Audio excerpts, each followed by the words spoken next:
On parlait, juste avant, on parlait de la Laylat al-Qadr, et dans la foulée, comme elle vient marquer la fin du mois de Ramadan, de cette période de djihad où on lutte, ça nous mène, en toute logique, à l'Aïd.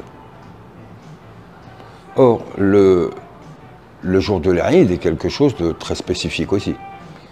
Il y a une zakat à donner que l'on donne entre la Laylat al-Qadr et la fête de l'Aïd, si possible avant Salat l'Aïd, qu'on appelle zakat al-Fitr. Et la fête, on l'appelle également Eid al-Fitr. La notion de ces mots est très importante. Dans zakat, il y a une purification. Le fitr. Fitr, c'est le repas, le ftor, mais c'est aussi la fitra, c'est-à-dire notre nature primordiale.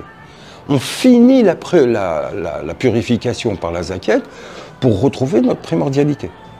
Quand on finit le mois de Ramadan, qui est un long combat, on arrive à l'Aïd, qui est un jour de fête, parce que l'on vient de réintégrer, on a fini le combat, on l'a gagné, et on va retourner. Aïd, la racine Hawada, veut dire retourner, revenir.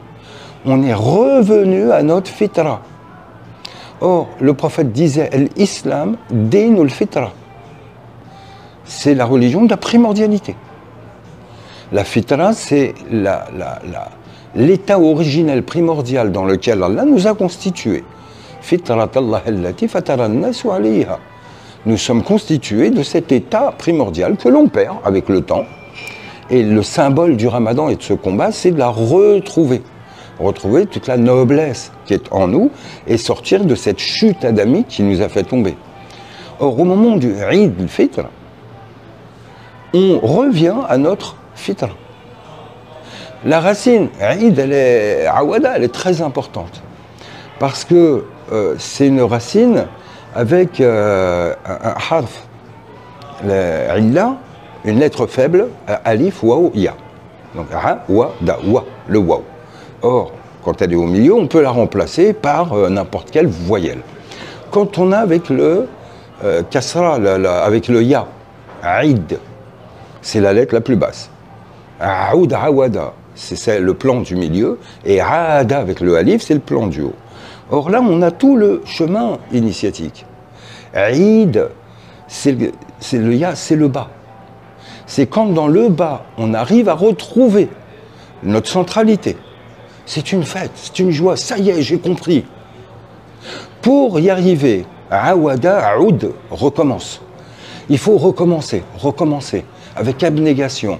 Essayer, se tromper, rater, recommencer. Ça nous ramène à la notion de dhikr, qui est celle de répéter. Et on a aada, c'est qu'il est revenu. Ça y est. Il a réussi, il est revenu. Là, c'est le troisième niveau avec l'alif, c'est en haut.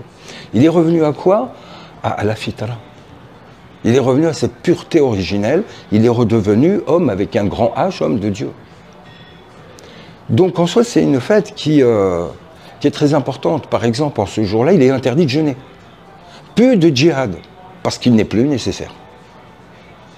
Ça y est, on a gagné la bataille. C'est au contraire, Yawm al-Nafs. C'est le jour de la réjouissance de l'âme.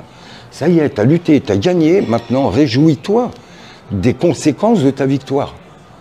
Donc, l'Aïd al-Fitr, et à l'occasion du pèlerinage, on reparlera aussi du Aïd al-Adha, qui est la deuxième fête avec Aïd al-Fitr, et avec la Jumu'ah, c'est les 3 jours de fête en islam.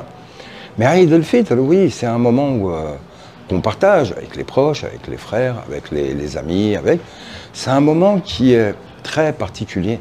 C'est un moment où il n'y a pas d'adhan, il n'y a pas d'iqama à Salat al-Eid. Il y a 2 khutbah et une salat, il n'y a pas d'adhan. Pourquoi?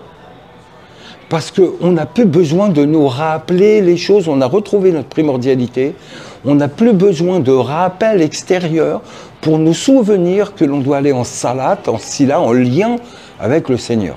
On n'a plus d'autre joie que celle d'être en lien avec Allah, et c'est là qu'est toute notre joie.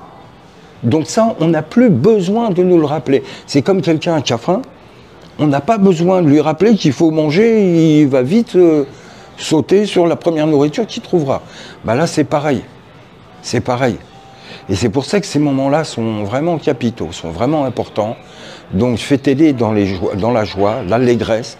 Le Ramadan est un mois béni. C'est le mois du djihad par excellence.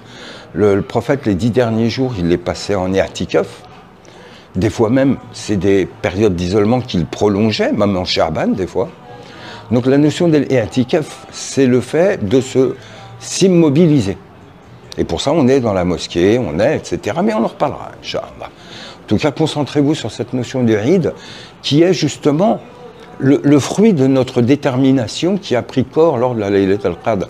Là, on y est arrivé, on l'a atteint, on l'a réalisé, on est délivré. Walhamdulillahi Rabbil Alamin.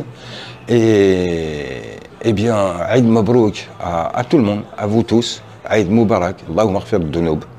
Kullu amantum bi khayr, Inch'Allah. Prenez soin de vous, vivez dans la sagesse de votre primordialité.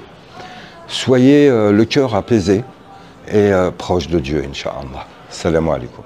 Allahumma salli ala Muhammad.